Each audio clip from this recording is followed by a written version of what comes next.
Prueba de diferencia mínima significativa. Diseño de experimentos. Introducción. Cuando se realiza un experimento en donde se evalúan distintos tratamientos, usualmente se analizan los datos a través de la técnica conocida como análisis de varianza. A partir de este análisis, se puede concluir si existen o no diferencias entre las medias de los tratamientos a través de una prueba de F. Cuando no se rechaza la hipótesis nula, el objetivo del experimento está cubierto y la conclusión es que los tratamientos no son diferentes. Pero, ¿qué sucede si se rechaza la hipótesis nula? Si por el contrario se rechaza la hipótesis nula y por consiguiente se acepta la hipótesis alternativa, es necesario investigar cuáles tratamientos resultaron diferentes o cuáles provocan la diferencia. Estas interrogantes se responden probando la igualdad de todos los posibles pares de medias, para lo que existen varios métodos, conocidos como métodos de comparaciones múltiples o pruebas de rango múltiple. En esta ocasión les presentaremos la prueba de diferencia mínima significativa o sus siglas DSM. ¿Qué es la diferencia mínima significativa? Es el método de comparación múltiple posiblemente más utilizado, debido quizás a su fácil manera de aplicar. Es usualmente usado para comparar una pareja de medias de tratamientos, pero puede ser utilizado para comparaciones de más de dos medias de tratamientos. ¿Cuál es el objetivo? Comparar los diferentes niveles del factor con un valor crítico. Ahora pasamos con las ventajas. Alta potencia en la prueba. Permite identificar las diferencias significativas pequeñas, cuando su significancia es real, aunque se tengan pocas observaciones en cada tratamiento. Desventajas. A medida que el número de tratamiento alfa aumenta, crece la probabilidad de error tipo 1. Es decir, el nivel de significancia alfa es en realidad mayor al especificado por el analista. Su potencia es aceptable solo si la significancia del factor se probó por lo menos con un 95% de confianza.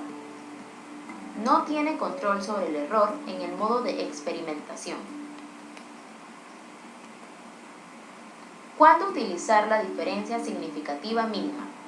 Cuando no existe diferencia notable en la dispersión de los tratamientos, muy cercano a la homogeneidad de varianzas. Cuando el valor P de la prueba de significancia de la ANOVA sea lo más cercano a cero posible. Cuando no se tienen más de 4 tratamientos. Previamente a realizar la prueba de diferencia mínima significativa DSM de Fisher, se debe realizar una serie de pasos. Análisis para detectar datos anómalos. Análisis de varianza. Cuando el análisis de varianza indica la existencia de una diferencia significativa, se desea conocer cuál de los pares de media causa la diferencia. Cuando las muestras son de igual tamaño, la diferencia significativa mínima DSM de Fisher nos ayuda a localizar esta fuente. Etapas. Como primera etapa tenemos que se debe probar la hipótesis nula de que todas las medias son iguales, por la prueba F de tamaño alfa. Si el valor F no es significante, se termina el análisis. Si el valor F es significante, entonces seguimos con la etapa 2. Etapa 2. Se prueba cada comparación simple de las hipótesis media 1, media 2 por la prueba T de Student, al nivel de significancia de alfa y con los grados de libertad del cuadrado medio del error, en un diseño completamente al azar, donde los grados de libertad son igual al número de tratamientos por el número de observaciones por tratamiento menos 1. Y en un bloque, los grados de libertad son igual a los números de tratamiento menos 1 y los números de observaciones por tratamiento.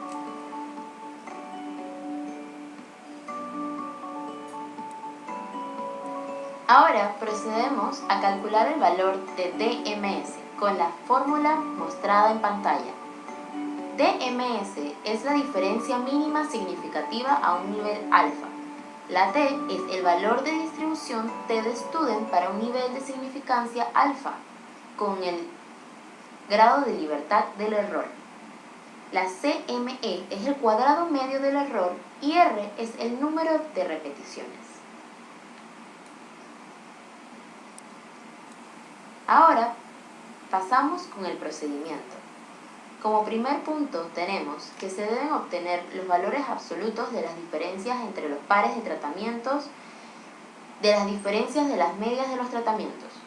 Comparar la diferencia de las medias de los tratamientos versus el valor de las diferencias significativa mínima alfa.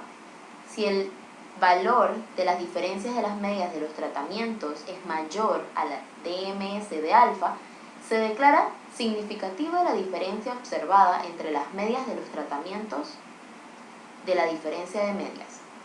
Luego, se redactan las conclusiones y como nota, tenemos que para realizar la prueba de manera más ágil, se recomienda obtener la matriz de diferencia entre todos los posibles pares de tratamientos, ordenándolos previamente de mayor a menor magnitud y de menor a mayor magnitud, y separar con letras o líneas las medias que no difieran entre sí. A continuación, demostraremos con ejemplos cómo aplicar una prueba de diferencia mínima significativa. Ejemplo número 1.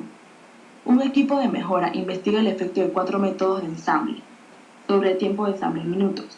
En la tabla mostrada podemos ver los resultados obtenidos en tiempo de las diferentes pruebas. Etapa número 1. Verificar los supuestos del modelo. Para verificar los supuestos del modelo utilizaremos 3 pruebas. Prueba número 1. Prueba de normalidad.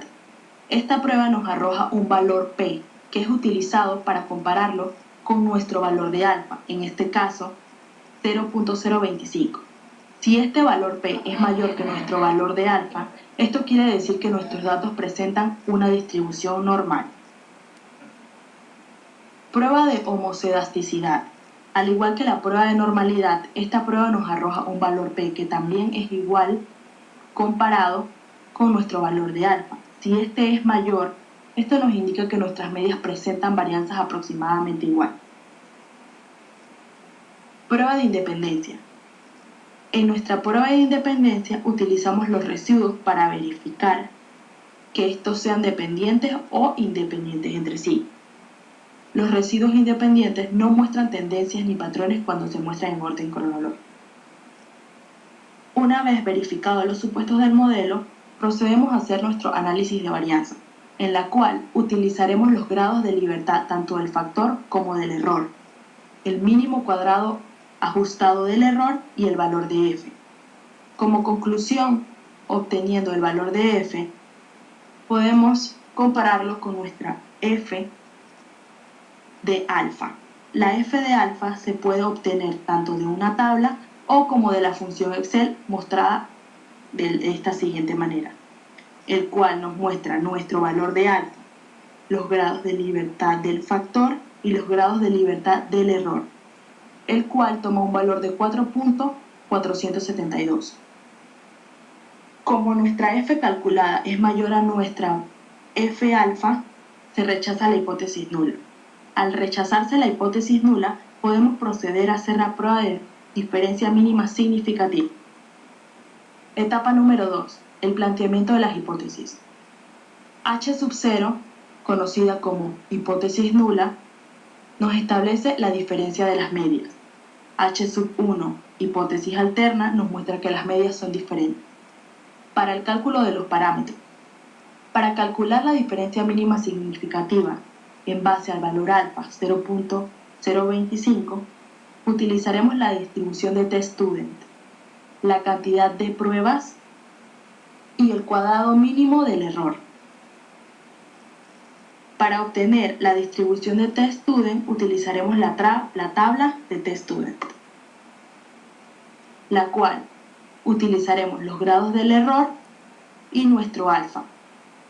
El valor obtenido de esta sería la intersección de estos dos números, que sería 2.1788. Este valor es reemplazado en nuestra fórmula original para obtener el valor de nuestra diferencia mínima significativa con un alfa de 0.025 que como resultado da 2.42.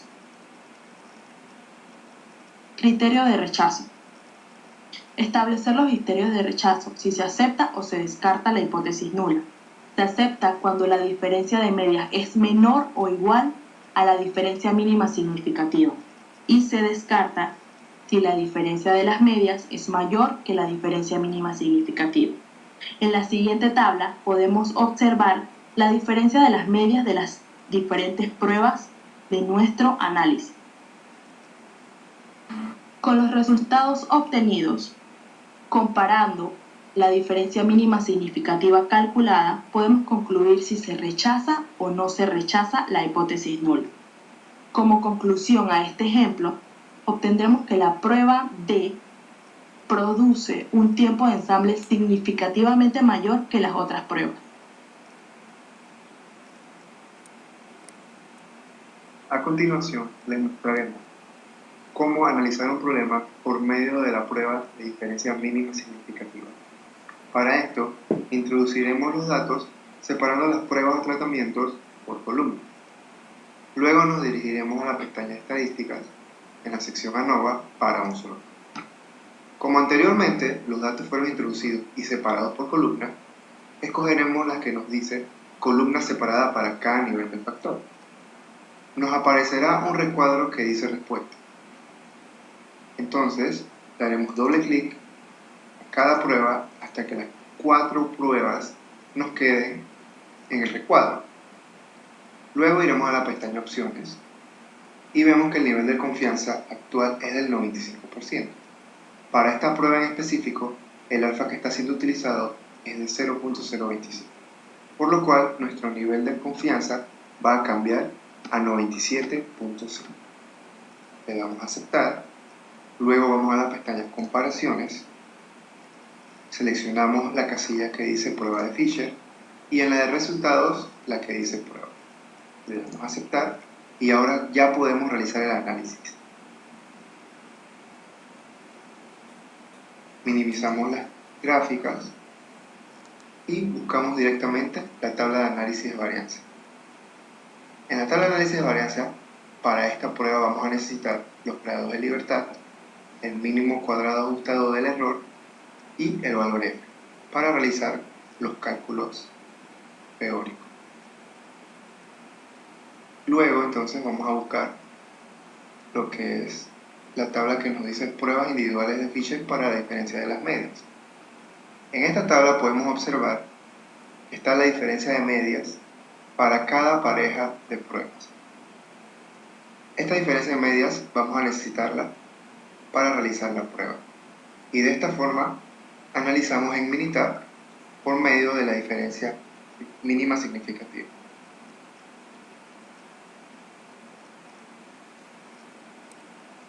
Ejemplo número 2.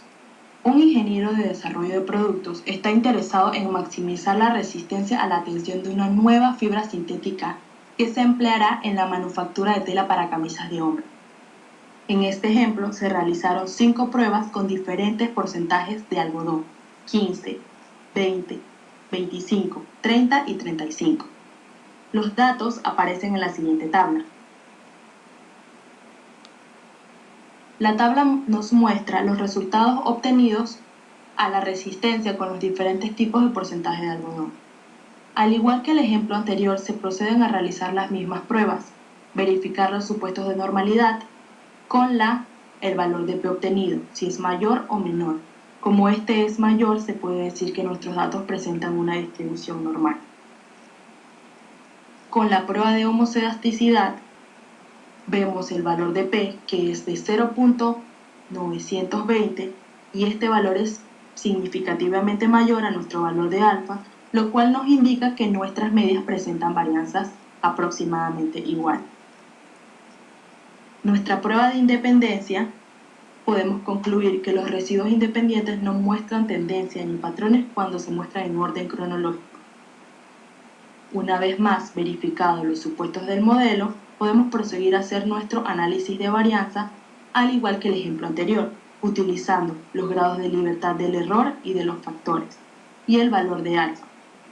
Explicado en el ejemplo anterior, el valor de alfa es menor que el valor de la f calculada, lo cual nos indica que se rechaza la hipótesis nula.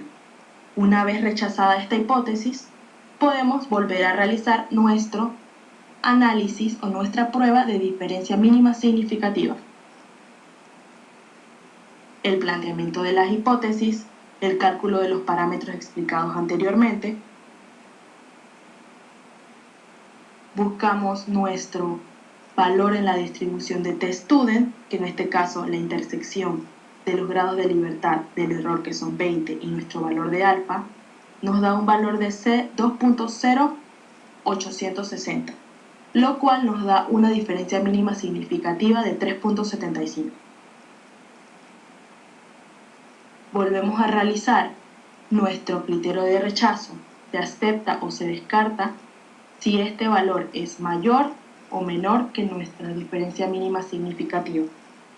En la siguiente tabla podemos observar las diferencias de las medias aplicadas a las diferentes pruebas. Con los valores obtenidos anteriormente, podemos hacer la conclusión si se rechaza o se descarta la hipótesis nula. Como conclusión a este tratamiento, obtenemos que nuestros valores de 15%, 20% y 35% no presentan significancia en el estudio. Sin embargo, el tratamiento del 20% produce una resistencia a la tensión de manera significativamente mayor a los otros tratamientos.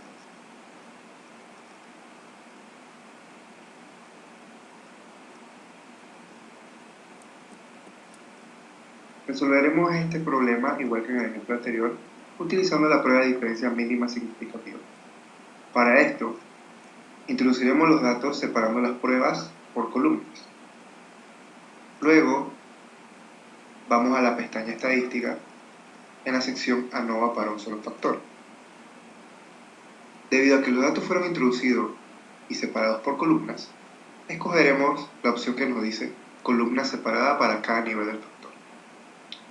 En el recuadro de respuestas, le daremos doble clic a las 5 pruebas. Una vez tengamos las 5 dentro del recuadro, iremos a la pestaña de opciones. Podemos observar que el nivel de confianza que está actualmente sigue siendo un 95%. Como para esta prueba en específico, utilizamos el alfa de 0.025, nuestro nivel de confianza va a cambiar a 97.5. Nuevamente, le damos a aceptar y ahora vamos a la pestaña de comparación.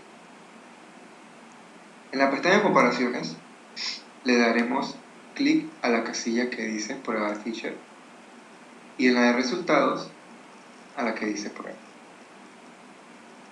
Ahora le damos a aceptar para el análisis, minimizamos las gráficas nuevamente y nos dirigimos directamente a la tabla de análisis de varianza.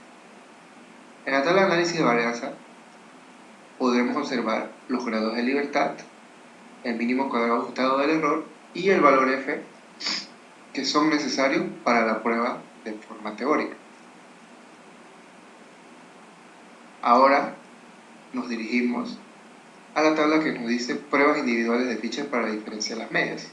Y una vez más notamos que está la diferencia de las medias para cada pareja de pruebas, siendo de igual forma la diferencia de medias necesaria para el análisis teórico.